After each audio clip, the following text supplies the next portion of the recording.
Ubuntu Contributionism. A Blueprint for Human Prosperity. Exposing the Global Banking Fraud. By Michael Tellinger. Published by Zulu Planet Publishers, South Africa, 2013.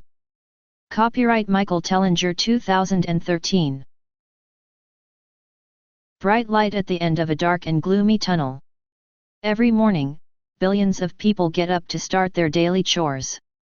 A large percentage hate their jobs, they hate their boss, they have to travel to their lousy jobs for hours, on the bus, or train, or bicycle, or walk, in the rain, the snow, the heat, or sit in bumper-to-bumper traffic for hours. Why do all these people repeat this insanity every day? To earn money, so that they can buy bread and milk and clothing, to pay electricity and send their children to school and somehow make it to the end of the month, and then start the madness all over again. On a planet of 7 billion people, the majority of us live in poverty and in a state of quiet desperation, waiting for some kind of miracle to deliver us from the harsh economic times. Millions dream of fame and fortune, which can be seen in the endless number of reality television shows offering exactly that. People are searching for any kind of salvation, often choosing the wrong kind that only leads to more misery. We watch the news and see a world filled with injustice, crime, and war, and we desperately search for relief from our own personal suffering. Most of us realize that there is something dramatically wrong with this situation. It's as if our society is terminally ill. But how can we cure this human disease if we do not know what the cause of our human disease is? Until we know what lies behind the human struggle and suffering, we will never eliminate the cause, but blindly continue to treat the symptoms, over and over again. Our ignorance will remain our weakness while the simple solutions glaringly stare us in the face with the rising of every sun. The so-called American dream remains a dream because we are all asleep, cunningly deceived by those who run the world. The same dream is sold to us as lingering and perpetual hope, and millions of people around this planet hope on a daily basis that things will get better. But hoping and waiting will get us nowhere. Ubuntu Contributionism presents us with the opportunity to embrace a new reality on our planet with unimaginable prosperity for all its inhabitants, in perfect harmony with all of nature and Mother Earth. It is truly a bright light at the end of a dark and gloomy tunnel of quiet desperation and misery shared by most of the people on this beautiful planet. Ubuntu Contribution System is a blueprint for a new social structure in which everyone is absolutely free and equal. A society that functions without the concept of money, any form of barter or trade, or the attachment of value to material things. A culture where each individual is encouraged to follow their passion and contribute their natural talents or acquired skills to the greater benefit of all the people in their community. Where everyone can choose to live anywhere and nobody is forced to do anything against their will. A society with a new set of laws based on the needs of the people, where everything is provided to everyone, because they contribute their labor of love. A world where there are no jobs, careers, corporations, unemployment, homelessness, or hunger. A society which promotes the highest levels of scientific and technological exploration because there are no financial restrictions. A society in which arts and culture flourish, allowing people to experience life to the fullest.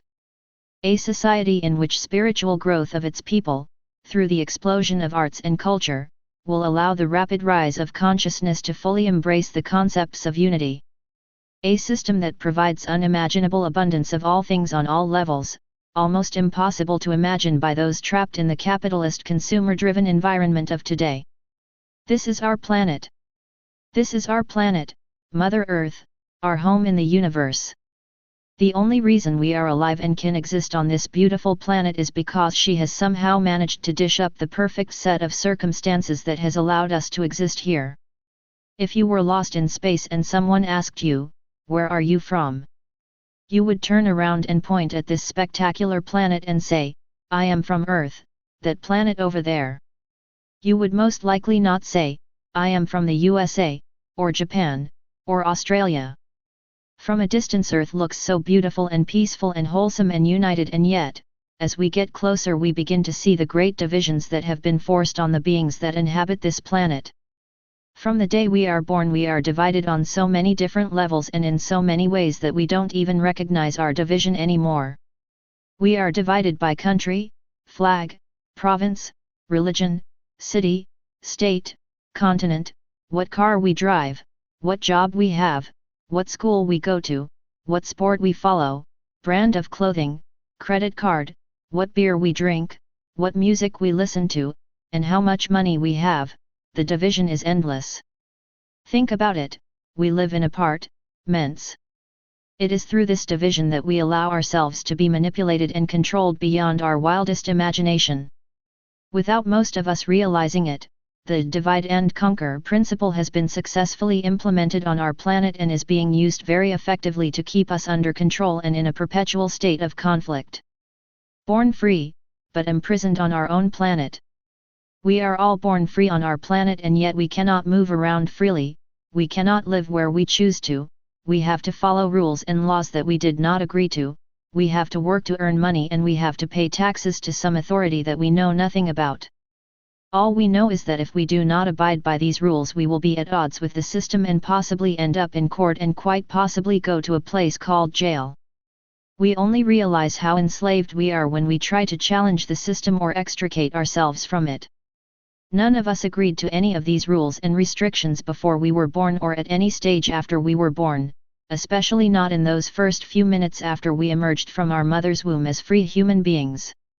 We entered this world without any commitments to anyone, without agreeing to rules that limit our freedom, without agreements, no contracts, no submission to anyone or anything. We entered this world free in every respect.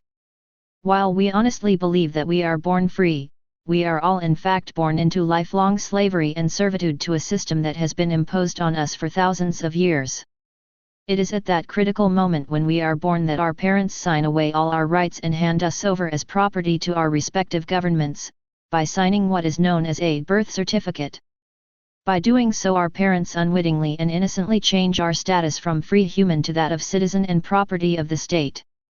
And so begins a life filled with lies and deception so deep and so severe that most of us have simply chosen not to believe it, because the consequences of such allegations being true, are simply too horrific for most people to deal with.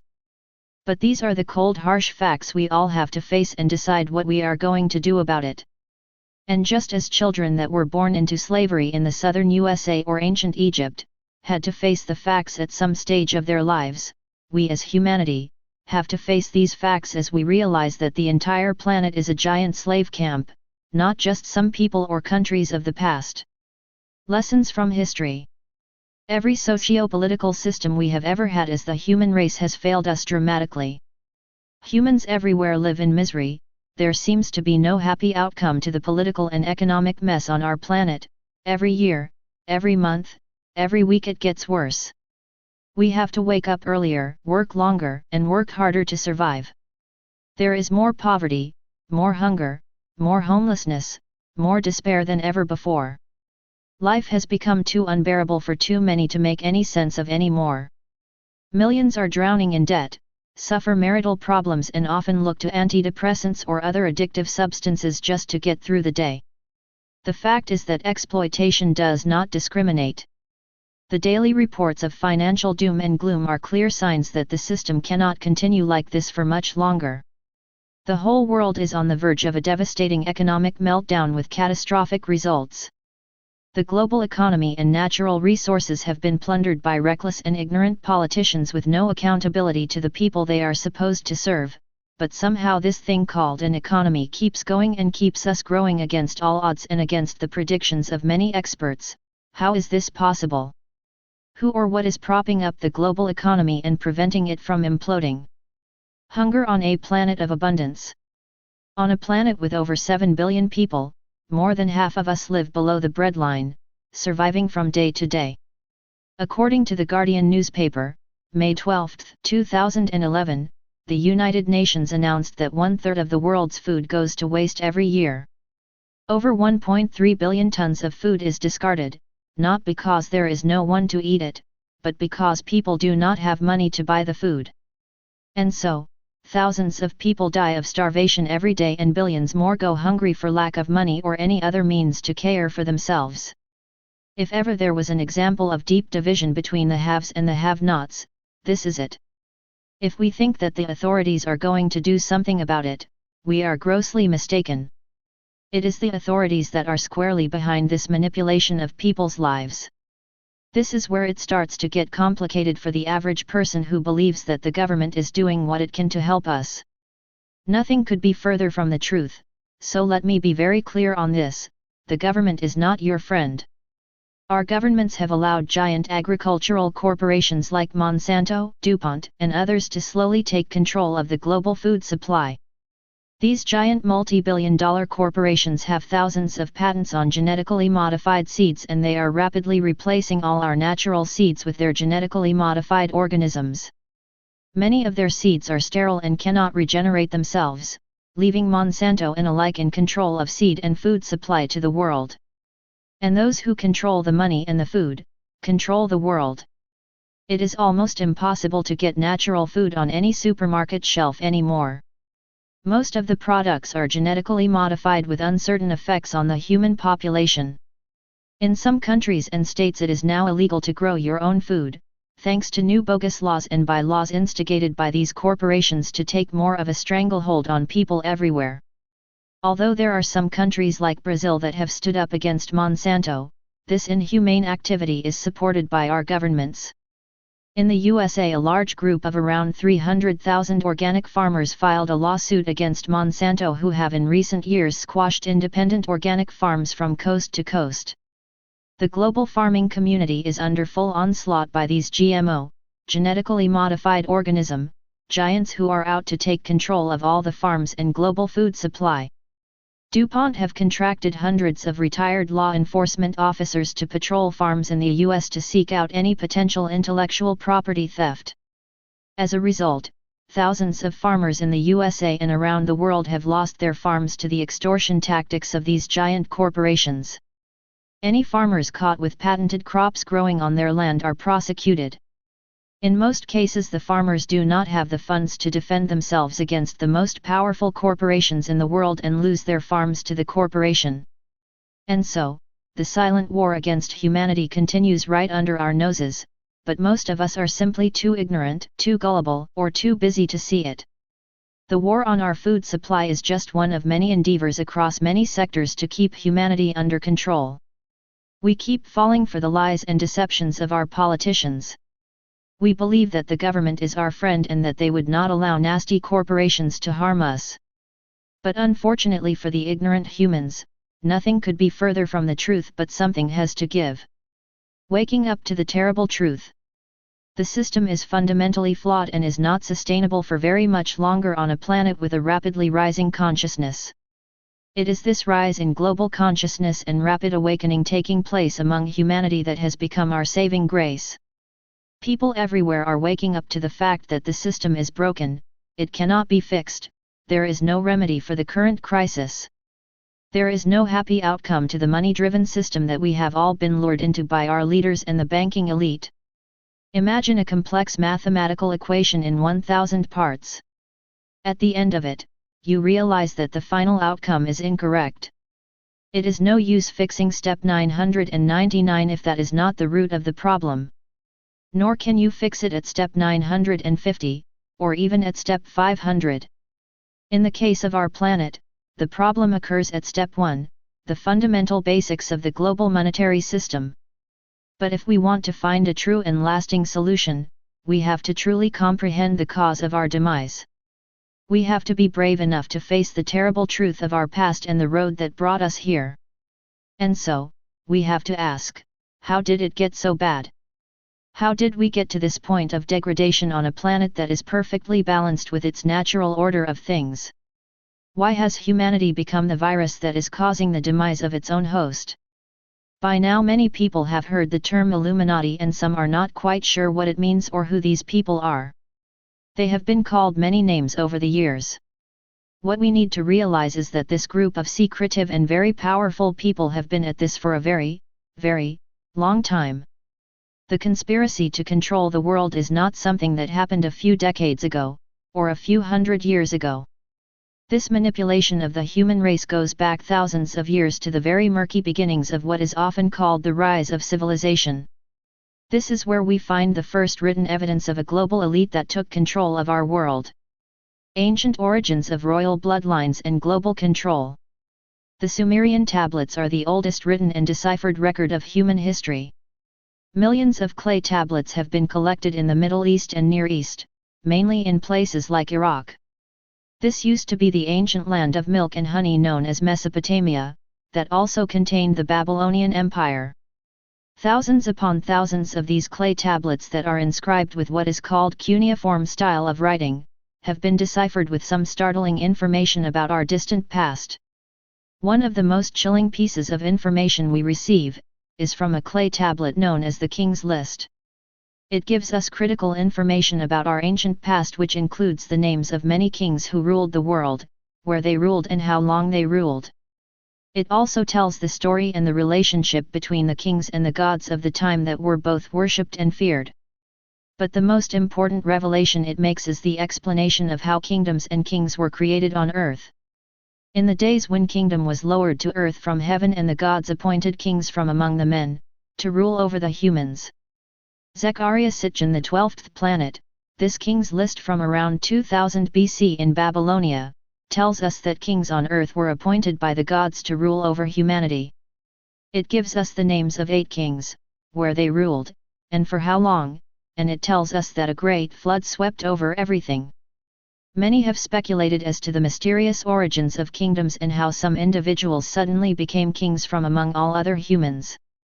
This translation provides us with the oldest reference to royal bloodlines and the mysterious origins of priest kings and their kingdoms in ancient times on planet Earth. It clearly tells us that there was a time when kings were suddenly appointed by entities called the gods. These early priest kings were given special knowledge, powers, and weapons to be able to control their subjects. This is the rise of the royal bloodlines that continue to rule the world today. Most of us never give these matters any thought at all because we think of our royalty going back a few hundred years before it gets all too confusing and we lose interest. Once again, this ignorance among humans is used against us because once we discover this ancient mystery, we uncover the clues to help us free ourselves from thousands of years of servitude. The worshipping of royalty is alive and well in the 21st century in England, where millions of people are obsessed with the Queen. They hang on her every word, follow her around, go to all her public appearances, buy memorabilia with the Queen's face on it and idolize her for no apparent reason other than it has been bred into the human subconscious, to worship royalty. Origins of money. One of the first things these ancient priest kings did when they took control of the people, was to introduce a thing called money. Money did not evolve from thousands of years of barter and trade as we are led to believe. That is mere disinformation aimed at keeping us in the dark and in servitude to money itself. Because if we believe that money is somehow linked to the evolution of humanity, we will believe that money was part of a natural process of evolution accompanying us as a species to where we are today. This is one of the reasons we falsely believe that we simply cannot do without money, because according to our historians, money makes the world go round. That is not true. Money was maliciously introduced to the human race as a tool of enslavement by the earliest kings thousands of years ago. Money appeared suddenly out of the blue, just like the written language of the Sumerians. In his excellent documentary The Ascent of Money, Professor Niall Ferguson of Harvard University tells us that the earliest money found to date was in the form of clay tablets that served as tokens of exchange and payment for goods and services. They had a variety of descriptions inscribed on them to indicate the goods or transaction in question. In essence, it was the first known form of money or promissory note, which is exactly what our paper money has become in later years. But today our paper money is mere paper with some logos and numbers on it with no value other than the value that the people ascribe to it. We use what is called fiat money, with no intrinsic value whatsoever, completely controlled by the bankers. But in those ancient times only the royalty and the elite were literate, and only the scribes who were appointed by the priest kings could inscribe the tablets. And because all the written tablets were commissioned by the kings, including the money, we can trace the control of the supply of money going back thousands of years, as it continues to be controlled by the elite today. Empire of the elite bankers. The creation and supply of money lies in the hands of a few families, mainly the Rothschild, Rockefeller, Morgan, Carnegie, Harriman, Schiff, Warburg, and a handful of others. These incredibly powerful families control the entire planet's money supply. They have the right to print and distribute money without restriction. Their rights are protected by the current governments of the world and the military might that upholds the governments. These are further supported by the laws that are made by the governments and the courts that uphold such laws. All of this activity is kept nice and tidy under control of the banking elite who in turn keep the governments in power. It is a system so skillfully crafted that we have to admire its architects for keeping us in the dark for so long. But now that we have figured out that we are mere pawns in a huge game of global slavery, it is time for change.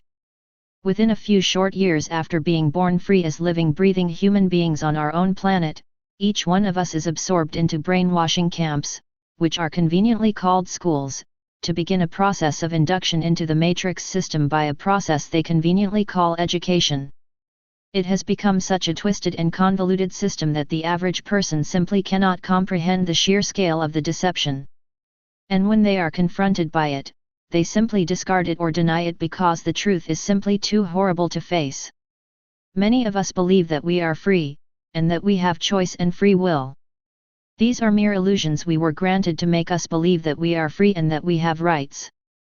We are bombarded by the media with slogans like, human rights, Bill of Rights, liberties, democracy, majority rule, freedom, and so on.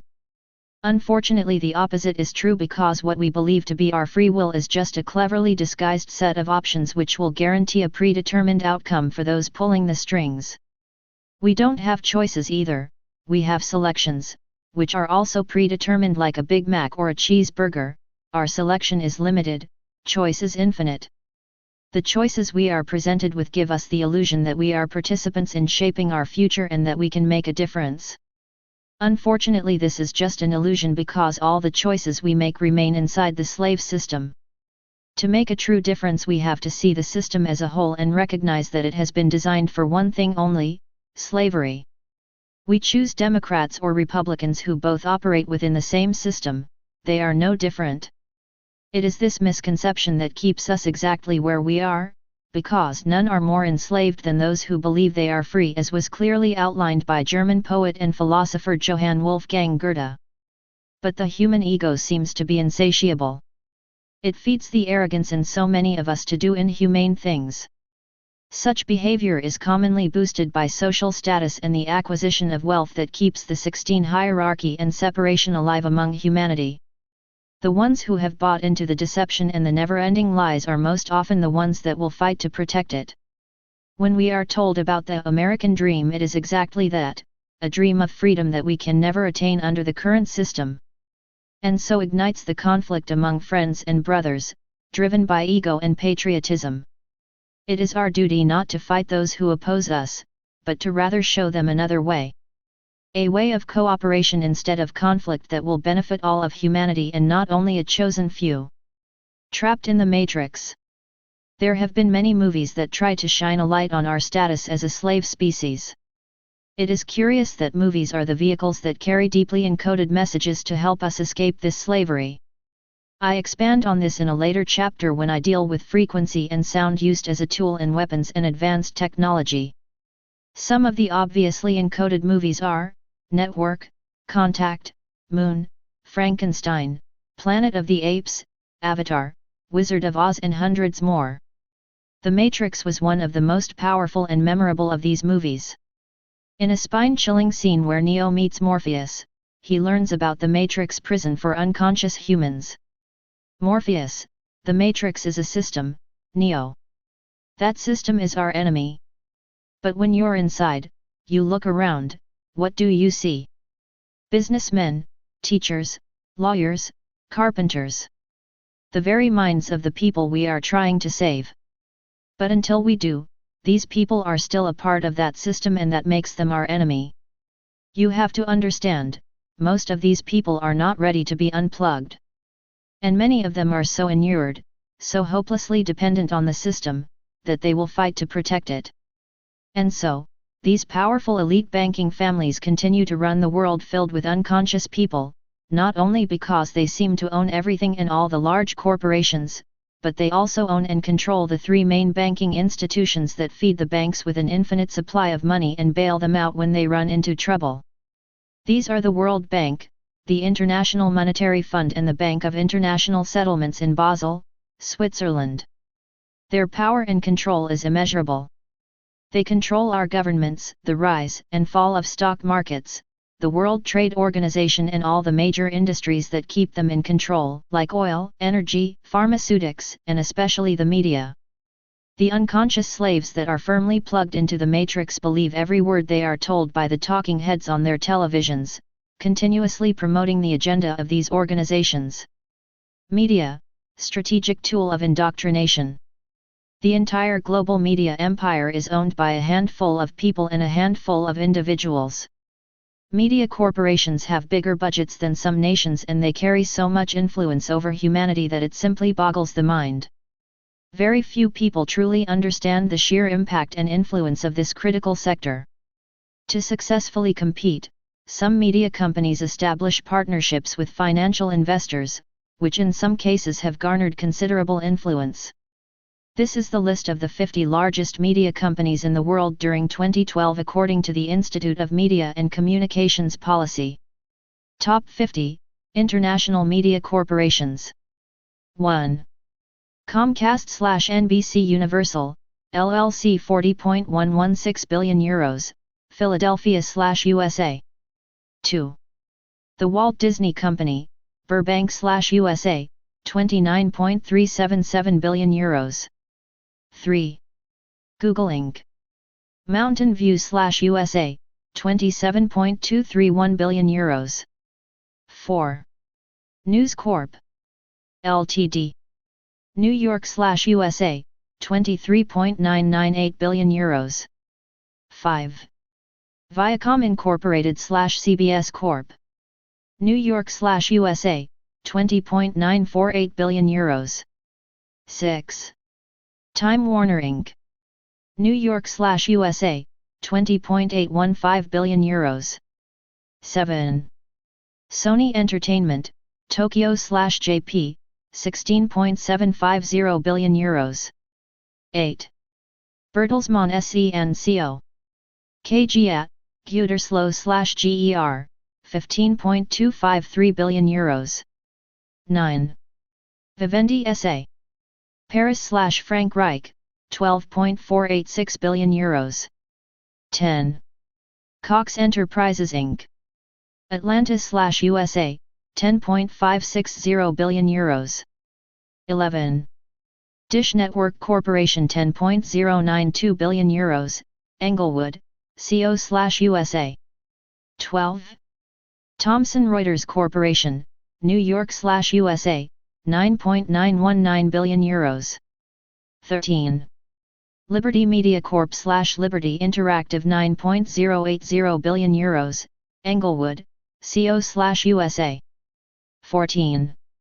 Rogers COMM. Toronto/CA, 9.031 billion euros. 15. Lagardère Media, Paris/Frankreich, 7.657 billion euros. 18. 16.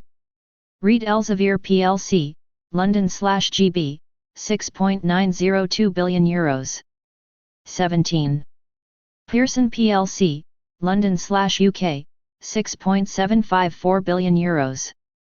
18. Nippon Hoso Kyokai, Tokyo/Japan, 6.405 billion euros. 19. ARD, Berlin, München/GER, 6.221 billion euros. 20. BBC, London/UK, 5.893 billion euros. 21. Fuji Media Holdings, Inc. Tokyo/JP, 5.490 billion euros. 22. Bloomberg LP. New York/USA, 5.460 billion euros. 23. Charter COMM. Inc. St. Louis/USA, 5.175 billion euros. 24. Cablevision Systems Corp. Bethpage, New York/USA, 4.814 billion euros. 25.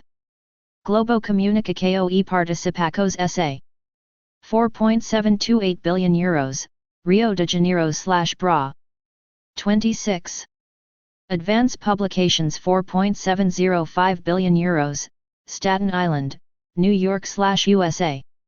27. The McGraw-Hill Comp. Inc. New York/USA, 4.487 billion euros. 28. Clear Channel COMM. San Antonio/USA, 4.426 billion euros. 29. Mediaset SPA, Malin/IT, 4.250 billion euros. 30. The Nielsen Company, Haarlem/NL, 3.974 billion euros. 31. The Naspers Group, Kapstadt/ZA, 3.856 billion euros. 32. Gannett Co. Inc. McLean, Virginia/USA, 3.764 billion euros. 33. Grupo Televisa, Mexico City/MX, 3.620 billion euros. 34. Yahoo! Inc. Sunnyvale/USA, 3.580 billion euros. 35. Shaw Communications, Calgary/CA, 3.445 billion euros. 36. Wolters Kluwer NV, Amsterdam/NL, 3.354 billion euros. 37. Bonnier AB, Stockholm/Sway, 3.302 billion euros. 38. Tokyo Broadcasting System Holdings, Inc. 3.205 billion euros, Tokyo/Japan. 39. Axel Springer AG, Berlin/GER, 3.185 billion euros. 40. Quebecer Inc. Montreal/CA, 3.057 billion euros. 41. Discovery Communications, Silver Spring/USA, 3.042 billion euros. 42. The Washington Post Company, 3.028 billion euros, Washington, D.C./USA. 43. France Télévisions S.A. Paris/Frat, 3.004 billion euros. 44. Rai Radio Televisione Italiana Holding S.p.A. 2.974 billion euros, Rom/IT. 45. ITV plc, London/GB, 2.802 billion euros. 46. ProSiebenSat.1, Unterföhring/GER, 2.756 billion euros. 47. Sonoma Group, Helsinki/FI, 2.746 billion euros. 48. The Hearst Corporation, New York/USA, 2.730 billion euros. 49. Grupo Prisa, Madrid/ES, 2.724 billion euros. 50. TF1 SA. Boulogne, CDEX/FRAT, 2.620 billion euros. These companies pretty much control everything we consume in the form of movies, television, music, newspapers, magazines, internet, telecommunication, and more. They are funded and ultimately controlled by the bankers. Rupert Murdoch is the undisputed king of news media and the controller of what people get to see on the global news channels. There have been many well-known reporters and TV anchor hosts who have been vocal about Murdoch's draconian control regarding the content, down to the actual phrases used by the news readers. The media networks and especially the news channels are the perfect Cinderella medium through which the population is continuously indoctrinated. The majority of people will believe everything they see on the news, for no other reason than because they saw it on TV. We are told exactly what they want us to think and believe. The so-called news channels do not bring us any news. These channels are mere propaganda platforms to tell us who is good, who is bad, promote political and economic agendas of the Illuminati, and even suggest which country should be invaded next. Every bit of information is very cunningly compiled with an agenda attached to its release. The news is used very shrewdly to desensitize us to death by repeatedly showing us images of war, violence, riots, crimes, terrorism, war on drugs, war on terror, which is also a construct of the Illuminati, and so-called combat situations. The media go into war embedded in the military vehicles of the instigator. To any peace-loving human being, this kind of activity is simply unimaginable, and yet this is precisely what our current generation has grown up with: violence, death, and destruction under the guise of freedom and liberty. Those that have tamed and mastered the media monster have been using this propaganda tool with surgical precision against their own people since the printing press was invented and newspapers could be distributed on a regular basis. The introduction of the transistor radio and broadcasting sped up this process of mind control, which continues today with unimaginable success, using the latest satellite technology. The same techniques that were used by the Nazis in Germany before and during the war, were used by the USA and English leadership before and after the war, with equal success. Neither the Germans nor the Americans, or even the British, had any clue that their leaders were lying to them and manipulating them into a false sense of unbridled patriotism for which millions were prepared to die. This is what Hermann Goering had to say about war and the manipulation of the masses. Naturally, the common people don't want war. Neither in Russia, nor in England, nor for that matter in Germany. That is understood. But, after all, it is the leaders of the country who determine the policy, and it is always a simple matter to drag the people along, whether it is a democracy, or a fascist dictatorship, or a parliament, or a communist dictatorship. Voice or no voice, the people can always be brought to the bidding of the leaders. That is easy. All you have to do is tell them they are being attacked, and denounce the peacemakers for lack of patriotism and exposing the country to danger. It works the same in any country. Hermann Goering, Adolf Hitler's deputy. This was exactly the same philosophy applied by George W. Bush, after the 9/11's false flag event in New York City in 2001. America was under attack, and anyone who did not agree with going to war, was unpatriotic, un-American, and on the side of the vile and evil terrorists. Who is bailing out the banks? The past decade has seen an unprecedented number of banks being bailed out from bankruptcy. This was further extended to entire countries being bailed out. We watch the news in amazement, shaking our heads in disbelief, to witness corrupt bankers being bailed out from foreclosure, while our homes are being repossessed and auctioned by the same banksters, without remorse. Some independent reports claim that by the end of 2012 the Federal Reserve in the USA spent $26 trillion, that is $26,000 billion, on bailing out US banks. It is fascinating that out of thousands of reports on these billion-dollar bailouts, where intelligent reporters speak volumes about these events, not a single reporter has asked the most important question that needs answering in detail. Who is doing the bailing out? Who is this invisible entity that has an infinite supply of money that they can keep on bailing out banks and even countries at the drop of a hat? They are the banking elite families, those that have somehow given themselves the right to print money and control the supply of all the currency in the world, the ones that own all the major banks in the world. This includes most of the central banks of all the countries, most of which are private companies under their control. This is why they are called the banking elite, or more commonly referred to as the banksters. The simple fact is that the reporters on the mainstream news channels are not allowed to ask such potentially damaging questions because all the main media corporations in the world are also owned by these banking families. There is constant talk of debt and injecting more money into the economy, and every country in the world owes some other country money. The banks keep getting bailed out by some magical wave of the government's wand, as the central banks/reserve banks inject more funds or they release more money to the various banks and into economies to bail them out. With every new injection of money, the people become more indebted and more enslaved. The burden of these bailouts is passed on to the people. Jamaica is a very good example. Of every dollar in its budget, 55 cents go towards paying its debt, 20 cents to service government, and the remaining cents to pay for services required by the population. How do we stop this deepening crisis? Is there a way out of this mess for the people of the world? A legacy of control by the banking elite. When I talk about the banking elite, it includes the royal families and the royal bloodlines that have been in control of our world for thousands of years.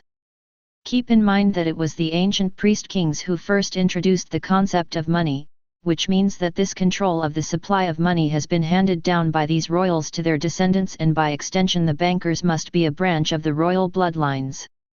This is why many claim that the Queen of England is the wealthiest person on earth. The Crown is by far the largest single owner of land in the world, but do not be fooled. The Crown is not the Queen, the Crown is the corporation that operates using the Queen's name and goodwill. In the last 300 years the world has seen a spectacular display of manipulation of global affairs by the bankers. Influencing the governments of major countries, creating revolutions and wars, introducing new laws into legislation, eliminating presidents who stood in their way, setting up secret organizations and ensuring that they stay in control whatever it takes. The most horrific discovery is that the bankers manipulate the global conflicts and wars for their own benefit and continued control. Using humans as their willing and loyal pawns every step of the way, filled with pride, honor, and bursting with patriotism as they march to their death. There's not to reason why, there's but to do and die. Alfred Tennyson, The Charge of the Light Brigade, 1854, Wars are controlled by the bankers. Wars are started by kings, queens, politicians, and religious leaders backing a corporate agenda, not people. People have been the cause of many uprisings and revolutions, but those are generally against the oppressive regimes where the intent never seems to be war, but freedom, the freedom that the politicians keep promising the people, yet never deliver. And so we come face to face with some of the pivotal historic events of the past few centuries, only to face the sobering realization that the bankers have been manipulating all of it for their own benefit. One of the founding fathers of the USA, Benjamin Franklin, stated that the refusal of King George III to allow the colonies to operate an honest money system, which freed the ordinary man from the clutches of the money manipulators, was probably the prime cause of the revolution. And so the American Revolution exploded primarily over the Currency Act of King George III, which forced the colonies to conduct their business by using printed banknotes borrowed from the privately owned Bank of England, at interest. After the Revolution, the new United States adopted a very different economic system in which the government issued its own money, so that private banks like the Bank of England were not siphoning off the wealth of the people through interest-bearing banknotes. Both the French and Russian revolutions were a response by the people against the oppression by royalty, the state of poverty, and the control of money. The first Bank of the United States was set up in 1791 as the first private central bank in the USA by the Rothschild banking family.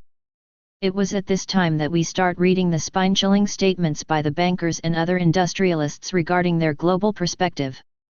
The patriarch of the Rothschild empire at the time, Mayer Amschel Rothschild, made his intentions clear with his infamous, "Let me issue and control a nation's money and I care not who makes the laws." 20 years after the launch of the first private central bank, the U.S. Congress refused to renew the charter and voiced their intention to go back to a state-issued value-based currency on which the people paid no interest to any banker. Once again we see the level of influence by the bankers on global political affairs when Nathan Mayer Rothschild issued a blatant threat against the U.S. government. Either the application for renewal of the charter is granted, or the United States will find itself involved in a most disastrous war. After a resolute U.S. Congress still refused to renew the charter for the First Bank of the United States, Nathan Mayer Rothschild blurted, "Teach those impudent Americans a lesson. Bring them back to colonial status." Shortly after this inflammatory statement, Britain launched the War of 1812, financed by the Rothschild-controlled Bank of England to recolonize the United States and force them back into slavery under the Bank of England. The plan was to plunge the United States into so much debt through the war that they would be forced to accept a new private central bank, and the plan worked. The United States Congress was forced to grant a new charter for yet another private bank that supplied the currency and provided the public with loans at interest, the Second Bank of the United States. Once again, private bankers were in control of the nation's money supply and did not care who made the laws or how many British and American soldiers had to die for it. In 1832, U.S. President Andrew Jackson successfully campaigned for his second term as president under the slogan, "Jackson and no bank." Gentlemen, I too have been a close observer of the doings of the Bank of the United States. I have had men watching you for a long time, and am convinced that you have used the funds of the bank to speculate in the breadstuffs of the country. When you won, you divided the profits amongst you, and when you lost, you charged it to the bank. You tell me that if I take the deposits from the bank and annul its charter I shall ruin 10,000 families. That may be true, gentlemen, but that is your sin. Should I let you go on, you will ruin 50,000 families, and that would be my sin. You are a den of vipers and thieves. I have determined to rout you out, and by the Eternal, bringing his fist down on the table, I will rout you out. President Andrew Jackson, February 1834. Jackson succeeds in blocking the renewal of the charter for the Second Bank of the United States and went on to become the only president to actually pay off the national debt created by the bankers. Bankers turned to crime and assassination. 3 prominent U.S. presidents had assassination attempts, 2 of them successful, when they became too vocal about the bankers and secret societies. Jackson, Lincoln, and Kennedy all stood up to the unlawful activities of these bankster families, but they knew exactly how to deal with the troublesome presidents and hide their crimes successfully. Shortly after President Jackson ended the Second Bank of the United States, there was an attempted assassination that failed when both pistols used by the assassin, Richard Lawrence, failed to fire. When the Confederacy seceded from the United States, the bankers once again saw the opportunity for a rich harvest of debt. They offered to fund Lincoln's efforts to bring the South back into the Union, but President Lincoln refused and instead issued a new government currency that became known as the greenback. This was a direct threat to the wealth and power of the central bankers, who quickly responded. If this mischievous financial policy, which has its origin in North America, shall become indurated down to a fixture, then that government will furnish its own money without cost. It will pay off debts and be without debt. It will have all the money necessary to carry on its commerce. It will become prosperous without precedent in the history of the world, and wealth of all countries will go to North America. That country must be destroyed or it will destroy every monarchy on the globe. This was an article in the London Times responding to Lincoln's decision to issue government greenbacks to finance the Civil War, rather than agree to private bankers' loans at 30% interest. It is quite obvious from this article as to who was in control of the London Times. It also provides clear evidence that monarchy or royalty is directly linked to the elite banking families. But the bankers' greed and desire to control the people is insatiable. In 1872, New York bankers sent a letter to every bank in the United States, urging them to fund newspapers that opposed government-issued money such as Lincoln's greenbacks. Dear Sir, it is advisable to do all in your power to sustain such prominent daily and weekly newspapers, as will oppose the issuing of greenback paper money, and that you also withhold patronage or favors from all applicants who are not willing to oppose the government issue of money. To restore to circulation the government issue of money, will be to provide the people with money, and will therefore seriously affect your individual profit as bankers and lenders. The banksters continued to manipulate control with statements like this: it will not do to allow the greenback, as it is called, to circulate as money any length of time, as we cannot control that. Extracted from Triumphant Plutocracy, The Story of American Public Life from 1870 to 1920 by Lynn Wheeler. The bankers understood very clearly that money is the perfect tool of control and enslavement, infinitely more clinical than the physical form of slavery whereby the owners had to house and feed their slaves. Money could be applied far more effectively as a cunning tool to propagate slavery among humanity without the masses ever realizing it. They will be so blinded by their perception of freedom and democracy that they will not realize they are utterly enslaved by those who control the money. Lynn Wheeler gives us another startling example of the bankers' malicious intent in her book Triumphant Plutocracy. Slavery is likely to be abolished by the war power, and chattel slavery destroyed. This, I and my European friends are in favor of, for slavery is but the owning of labor and carries with it the care for the laborer, while the European plan, led on by England, is for capital to control labor by controlling the wages. This can be done by controlling the money. There is hardly a more sobering statement in recent times to make the ordinary people of the world realize how they are viewed by the banking elite, chattel and slaves. Chattel is defined by Encarta Dictionary as follows: movable property, an item of personal property that is not freehold land and is not intangible. Chattels are typically movable property. Chattels personal, e.g. furniture or cars. The modern banking industry and the families that control it, is the largest organized crime syndicate in the world. What makes them infinitely more dangerous than any other cartel, is that they perform all their unlawful activity while protected by the laws of our countries that were written to protect them, and the courts and judges that uphold such laws. Banks are above the law. Since 1913, the currency of the United States has been owned and managed by a private corporation of international bankers known as the Federal Reserve System. This group prints Federal Reserve notes and loans them out to the United States Treasury. The American people, blissfully ignorant of this great deception, pay interest to the Federal Reserve banking families for the rights to use their money or fancy pieces of paper. This formula is applied in almost all countries by the privately owned central banks. The Federal Reserve banking families can therefore print as much money as they want, creating it out of thin air, giving it to whomever they want, secretly, with no oversight or input from the United States government. In a television interview with Jim Lehrer, former Federal Reserve Chairman Alan Greenspan outlines that the Federal Reserve is an independent agency whose decisions cannot be overruled by any agency or elements of the legitimate United States government. And that because of this, the relationship between the Fed and the President of the USA has no effect on the decisions or activities of the Fed. This is a most spine-chilling realization that the Fed is not answerable to anyone. Neither the government nor any of its organs have jurisdiction or control over the Fed. In other words, the Fed can do as it pleases without any repercussions or possibility of arrests for its fraudulent actions. And this is what central banks have been doing for centuries. Jim Lehrer, what is the proper relationship?